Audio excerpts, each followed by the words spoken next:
queridos alunos, sejam bem-vindos a mais uma videoaula, professora Kelly de Biologia. Hoje nós iremos finalizar o nosso assunto de substâncias orgânicas com proteínas e ácidos nucleicos. Mas antes, já gostaria de convidá-los a se inscreverem no canal, curtir os vídeos, comentar, é muito importante a participação de vocês. Mas vamos ao nosso assunto de hoje, proteínas. Características gerais. Primeiro, o que são proteínas? As proteínas, elas são os compostos orgânicos mais abundantes na matéria viva. Professora, e não seria a água a substância mais abundante na matéria viva? A substância água, ela é inorgânica, enquanto que a proteína é a substância orgânica mais abundante nos seres vivos. O que são proteínas? São macromoléculas, ou seja, grandes moléculas, constituídas por pequenas unidades, chamadas de aminoácidos. As proteínas, elas são encontradas em diversos alimentos, como por exemplo, carne, peixe, leite, derivados, leguminosas, como ervilhas, feijão, são alguns alimentos que nós encontramos fontes, como fontes de proteínas. Existem aqui alguns alimentos, como já foi descrito, como peixe, frango, carne, sementes, ovos, um alimento riquíssimo em proteína. Quais são as funções das proteínas? Que funções elas desempenham? Uma das funções mais importantes das proteínas é a função estrutural plástica. Que função é essa? É a função que a proteína ela constitui o organismo, Eu falei inicialmente que a proteína é uma das principais substâncias que compõem a matéria viva, a matéria dos seres vivos. E é justamente com essa função estrutural. Um exemplo muito conhecido de proteína com função estrutural é o colágeno. 40% da nossa composição estrutural, de pele, tem na sua composição o colágeno. Outra proteína também muito importante são proteínas que têm a função de defesa. Um exemplo de muito conhecida proteína de defesa são os anticorpos. Os anticorpos que são substâncias que vão ajudar o nosso corpo, auxiliar o nosso sistema imunológico ao ataque de seres invasores, como vírus, bactérias, entre outros. Outra proteína também com função muito importante são as enzimas, como a amilase, a maltase, a lactase, são enzimas que têm função de ajudar no processo de digestão, acelera as reações químicas no nosso corpo. Outra função importante é a função hormonal. E aí, como exemplo, nós temos a insulina, o glucagon, que são hormônios que ajudam a regular as taxas, por exemplo, de açúcar no sangue. A insulina, por exemplo, é muito conhecida. Outra função também das proteínas é a função de conduzir gases, ou seja, transporte de gases. E como representante nós temos a hemoglobina, que está presente nas nossas hemácias e ajuda a transportar gás carbônico, e oxigênio. E outra função também muito importante é a função de contração muscular. Nosso corpo, os nossos músculos, eles fazem um processo de contração e relaxamento. E nos nossos músculos está presente também duas proteínas importantes, que é a actina e a miosina. Nesse próximo slide, nós temos aqui essas funções que eu acabei de falar, essas de proteínas, e nós vamos conhecer outras nos próximos slides. As proteínas, elas são formadas por pequenas unidades, como já falei, de aminoácidos. O que são aminoácidos? Aminoácidos são estruturas que nós podemos observar aqui nessa imagem, composta de um carbono central. Nós temos aqui esse elemento químico carbono, que faz 4 ligações. Ele faz uma ligação com o hidrogênio, faz uma ligação com esse composto, que é o ácido carboxílico, e faz uma ligação com esse grupo amina. A quarta ligação é com um radical, que é justamente o único que vai mudar em cada aminoácido, como podemos ver aqui na próxima imagem. Nós temos aqui 4 exemplos de aminoácidos, a glicina, a alanina, serina e tirosina, e observem que essa estrutura em destaque é o radical, que é o único que vai mudar. Nós temos aqui o ácido carboxílico, nós temos aqui o grupo amina e nós temos aqui o hidrogênio, que se repete, que você pode observar em todos os outros aminoácidos. O que vai mudar é somente o radical. Existem na natureza cerca de 20 aminoácidos. Esses aminoácidos eles vão se combinar e formar a grande variedade de proteínas que existem. Esses aminoácidos, nos animais, por exemplo, existem dois tipos de aminoácidos presentes. Como, por exemplo, nós temos os aminoácidos naturais, que são aqueles que os animais eles são capazes de sintetizar, são capazes de produzir, e temos os aminoácidos essenciais, que os animais não conseguem produzir e precisam adquiri-los por meio da alimentação. Já os vegetais, eles conseguem produzir todos os aminoácidos que eles necessitam. Aqui nós temos algumas, dessa classificação dos naturais e essenciais, nós temos aqui alguns aminoácidos, né, formando aqui o grupo dos 20 aminoácidos escritos. Glicina, alanina, serina, tirosina. Aí nós temos aqui outros essenciais que nós precisamos adquiri-los na nossa alimentação. Fenilalanina, lisina, leucina, né? São alguns desses aminoácidos, né, mais importantes. As proteínas, elas são organizadas, elas são classificadas também de acordo com a sua estrutura. E essa estrutura ela é muito importante para determinar o tipo de função que essa proteína ela vai exercer. Se ela tem uma função de defesa, uma função de transporte de proteína, uma função enzimática. Então, a sua estrutura ela vai definir a sua forma. E quanto à estrutura, nós temos 4. Nós temos a estrutura primária, que é essa que os aminoácidos eles estão em uma reta, né, estão de forma linear. Aí nós temos aqui uma sequência de aminoácidos. Nós temos também a estrutura secundária, ele tem esse formato helicoidal, né, que dá uma espécie de volta por meio de ligações de pontos de hidrogênio. Nós temos aqui a estrutura terciária, ela dá algumas voltas, né, e forma uma cadeia polipeptídica. E nós temos, por último, a estrutura quaternária, que é a união de de 2 ou mais estruturas de cadeias polipeptídicas no mesmo grupo. E aí nós temos aqui esse formato tendo a união, né, de 2 ou mais cadeias polipeptídicas. Então nós temos a estrutura linear, que é a primária, a secundária, terciária e quaternária. E aí nós temos aqui essa explicação mostrando, né? As proteínas, elas podem sofrer um processo que nós chamamos de desnaturação proteica ou simplesmente desnaturação de proteínas. O que é a desnaturação de proteínas? A desnaturação de proteína, ela acontece quando a proteína ela muda a sua forma. Ela, por exemplo, deixa de ser terciária e volta a ser secundária ou primária, como vocês podem observar nessa imagem. Nós temos aqui uma proteína de um formato original e aí ela sofreu um processo de desnaturação. Com isso, ela vai mudar a sua forma. Quando isso acontece, as proteínas, elas mudam a sua configuração, a sua estrutura e com certeza isso vai afetar na sua função desempenhada. Nós temos aqui um exemplo bem clássico que é a clara do ovo, né? O ovo ele é formado em sua constituição basicamente por uma proteína chamada de albumina. Quando o ovo ele é submetido ao calor, que é um dos fatores que ajudam na desnaturação proteica, a proteína ela se desnatura, ela deixa de ser líquida e passa a ser sólida. E isso é o que nós chamamos de desnaturação proteica.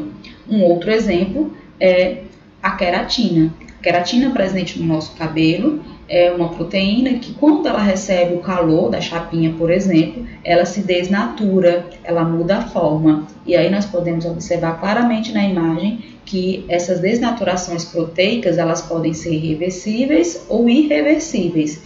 Essa primeira, da clara do ovo, é um tipo de desnaturação irreversível, porque depois que o ovo muda a sua estrutura, ele não tem como mais voltar nem a ser líquido e muito menos transparente. Já no caso do cabelo da queratina, não. A queratina ela se desnatura, porém com a hidratação ou a própria água, esse cabelo ele volta, né, a ter o seu formato original. Então, nós temos aqui o que nós chamamos de desnaturação proteica, quando a proteína ela muda a forma. Uma proteína muito importante são as enzimas. As enzimas, elas são proteínas que controlam a velocidade das reações. O que é que isso significa? Um exemplo clássico é a nossa digestão. Nós temos um tempo médio, né, de digestão, que com certeza esse tempo seria muito maior se não existissem as enzimas, que aceleram esse processo, fazendo com que tudo isso ocorra com menos gasto de energia. E aqui nós temos um exemplo, né, que mostra, por meio dessa imagem, que esses homens, né, certamente esse aqui, né, que está levando aqui por esse atalho, ele vai certamente ter aí um gasto, né, menor de energia, tem um esforço menor, enquanto que o outro certamente vai ter um esforço maior.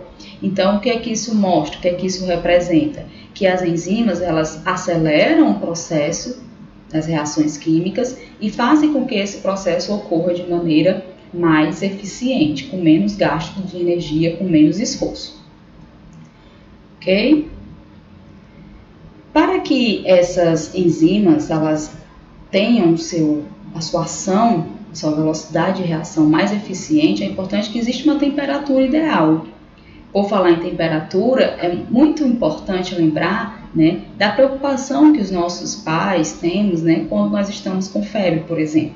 Por que a febre é algo a se preocupar? Porque o nosso corpo é basicamente constituído de proteínas. E se essa temperatura do nosso corpo se eleva muito, com certeza pode ocorrer uma desnaturação proteica, desnaturação das nossas enzimas, por exemplo. E isso pode gerar um colapso no corpo. Daí a importância de conter a febre antes que ela tenha uma elevação muito grande. Que fatores, né, podem influenciar nessa atividade das enzimas? Um deles é a temperatura, como eu acabei de falar. Outro fator também é o potencial hidrogeniônico, que nós chamamos de pH. Né? O pH é o índice que vai fornecer o grau de acidez ou alcalinidade. Esse grau de acidez e alcalinidade também deve ter um ponto ótimo. Cada enzima certamente tem o seu pH correto, o seu pH, melhor pH. E esse pH, assim como a temperatura, ele também não pode sofrer grandes alterações, pois essas alterações certamente podem alterar o funcionamento das enzimas. Agora finalizaremos com o assunto de ácidos nucleicos. Ácidos nucleicos. O que são ácidos nucleicos? Os ácidos nucleicos, eles têm esse nome, primeiro, por eles terem um caráter ácido. Segundo, porque eles foram encontrados no interior do núcleo de células, apesar de não estarem somente lá. É encontrado DNA, por exemplo, em mitocôndrias, nos cloroplastos, no próprio citoplasma, principalmente em células procarióticas, que não tem essa carioteca que separa o núcleo do restante da célula. Então, eles podem ser encontrados em outros locais. Mas o que são os ácidos nucleicos? Quimicamente falando, os ácidos nucleicos eles são formados por carbono, hidrogênio, oxigênio, fósforo e nitrogênio. Basicamente porque eles são substâncias orgânicas, assim como os carboidratos, as proteínas e os lipídios. Como também são substâncias orgânicas conhecidas como macromoléculas, eles são formados por unidades menores. Essas unidades menores nós vamos chamar de nucleotídeos. Os nucleotídeos são estruturas formadas por essas três partes: o fosfato, a pentose, que é um açúcar, e as bases nitrogenadas. Nós veremos isso mais detalhado nos próximos slides. Em relação aos ácidos nucleicos, eles têm uma grande importância. Primeiro porque é o material genético constituído basicamente, né, dessas substâncias orgânicas e presente em todos os seres vivos. Segundo, porque o DNA ele tem uma grande importância no comando das atividades celulares. Ele contém as informações necessárias para a formação e a orientação de várias funções do nosso organismo. Segundo, porque nós temos também o RNA, que tem como principal função a síntese de proteína. O RNA ele trabalha a comando do DNA, mas isso nós veremos mais à frente. Como é a estrutura de um nucleotídeo? Eu já falei que ele é formado por três partes: um fosfato, uma pentose e uma base nitrogenada. Mas vamos conhecer melhor. Nós temos aqui o fosfato. O fosfato, ele é o que vai conferir esse caráter ácido. Ele é formado, basicamente, como vocês podem observar aqui nessa imagem. O fosfato ele é formado por um fósforo e mais outras 4 ligações de oxigênio. Nós temos também aqui a pentose, que é um açúcar, né? Um açúcar de 5 carbonos, daí o nome pentose, tá certo? E esse açúcar pentose, ele pode ser chamado de ribose ou desoxirribose. Qual é a diferença? Quando eu tenho uma ribose, é o açúcar do RNA. Quando eu tenho a desoxirribose, é o açúcar do DNA. Professor, e qual a diferença? A diferença basicamente é na presença de um oxigênio a mais ou um oxigênio a menos. Se você observar, no radical, quando eu tenho uma hidroxila, eu vou dizer que é uma ribose. Quando eu tenho somente um hidrogênio, nessa posição, eu vou ter um DNA, né, constituído por uma desoxirribose. Daí o nome desoxi. Esse termo desoxi significa que a pentose ela perdeu um oxigênio. E aqui nós temos também as bases nitrogenadas, que são divididas em 2 grupos, as púricas e as pirimídicas. As bases nitrogenadas, elas têm como principal diferença, né, entre púricas e pirimídicas a estrutura, que também veremos mais à frente. E aqui nós temos um resumo que mostra a diferença entre o nucleotídeo de um DNA e o nucleotídeo de um RNA. Basicamente, em termos de fosfato, eles têm a mesma estrutura, então eu tenho um fosfato em ambos os nucleotídeos. O açúcar, como eu já falei, que é uma pentose, por que pentose? Porque ela vai ter 5 carbonos, no caso aqui, em cada extremidade. Quando eu tenho uma desoxirribose, é um açúcar do DNA. Quando eu tenho uma ribose, é um açúcar do RNA. A ribose se diferencia da desoxirribose simplesmente pela perda de um oxigênio. Aqui vocês podem observar. E quanto às bases nitrogenadas, nós temos aqui 5 bases nitrogenadas. Nós temos a adenina, nós temos a timina, a citosina, a guanina e a uracila. Essas bases nitrogenadas, elas têm uma diferença que é a presença da timina na base nitrogenada como base nitrogenada exclusiva do DNA e a uracila como base nitrogenada exclusiva do RNA. Por falar em bases nitrogenadas, nós vamos ver aqui essas duas, né, esses 2 tipos. Qual é a diferença entre base nitrogenada pirimídicas e púricas? Quando eu falar em base nitrogenada pirimídica, são bases que vão ter a sua constituição basicamente formada por um anel, como vocês podem observar aqui, ó. São bases mais simples. Quem são elas? Citosina e a timina. E as púricas são bases nitrogenadas formadas basicamente por 2 anéis, são duplas, como vocês podem observar aqui. Então, citosina e timina são bases pirimídicas, ou seja, simples, enquanto que a adenina e a guanina são bases púricas duplas, né? Elas são mais complexas. No caso também, a uracila, ela se comporta como uma base nitrogenada pirimídica, ok? Então aqui eu tenho as 3 pirimídicas e eu tenho aqui as 2 púricas, né, que são bases nitrogenadas com 2 anéis, ok? Tipos de ácidos nucleicos, né? Eu já falei um pouco, né? Já citei um pouco os 2. Aí nós temos aqui o DNA e o RNA.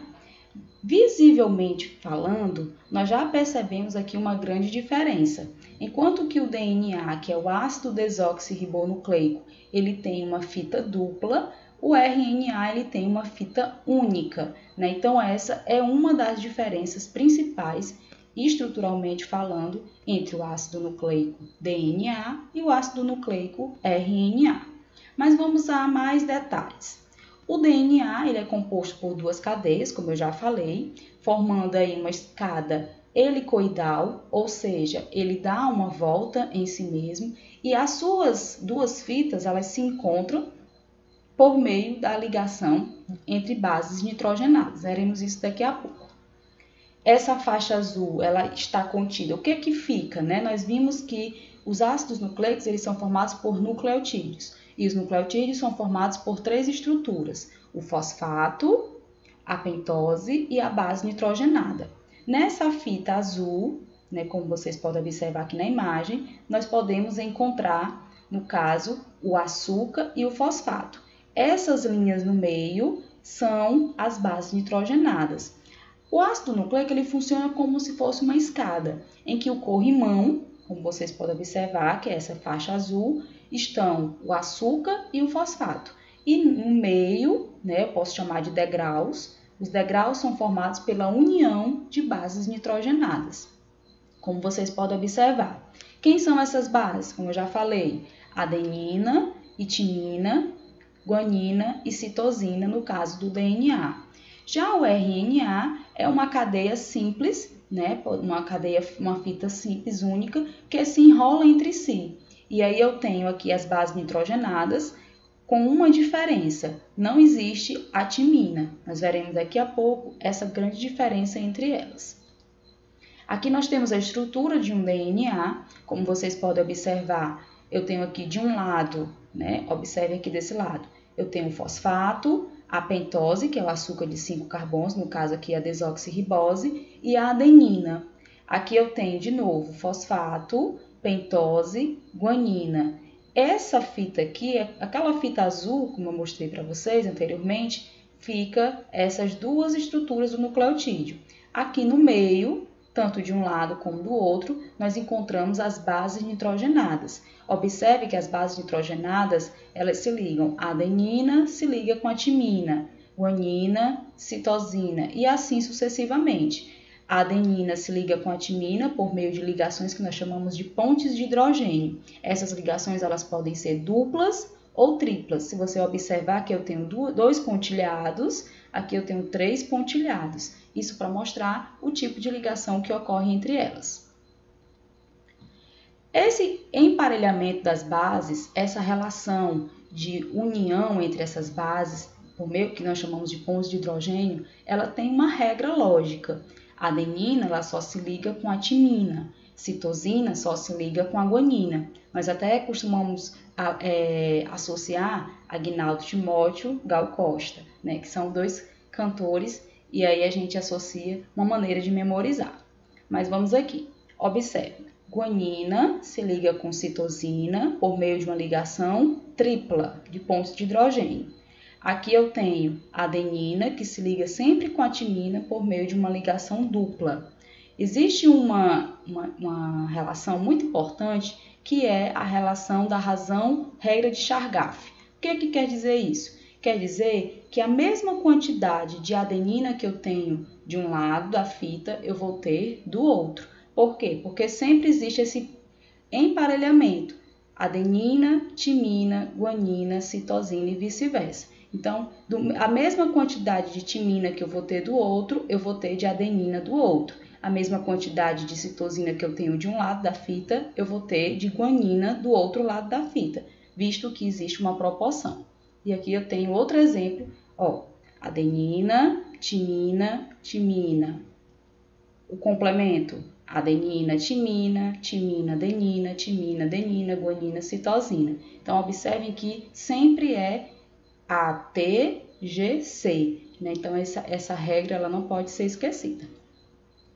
Já os ácidos nucleicos RNA, ele tem estrutura muito semelhante, né, em termos de composição química, visto que são formados também por nucleotídeos. No entanto, o RNA ele tem duas diferenças básicas, né? Primeiro, a estrutura simples, né? Ele se enrola mesmo em si, e também a presença da uracila, que é uma base nitrogenada exclusiva do RNA. Não vamos encontrar a uracila no DNA. Essa tabela mostra essas diferenças de forma bem clara. Se você observar, eu tenho aqui. Primeiro, quanto ao açúcar. O açúcar do DNA é a desoxirribose, o açúcar do RNA, ribose. Quanto às bases nitrogenadas, eu tenho adenina, timina, guanina e citosina. Timina ela é exclusiva do DNA, enquanto que no RNA eu vou ter todas as outras menos a timina, que é substituída pela uracila. E quanto à estrutura tridimensional, eu tenho a fita de DNA sendo dupla e a fita de RNA uma fita simples. E assim finalizamos mais uma videoaula. Espero que vocês tenham compreendido. Bons estudos e até o nosso próximo encontro.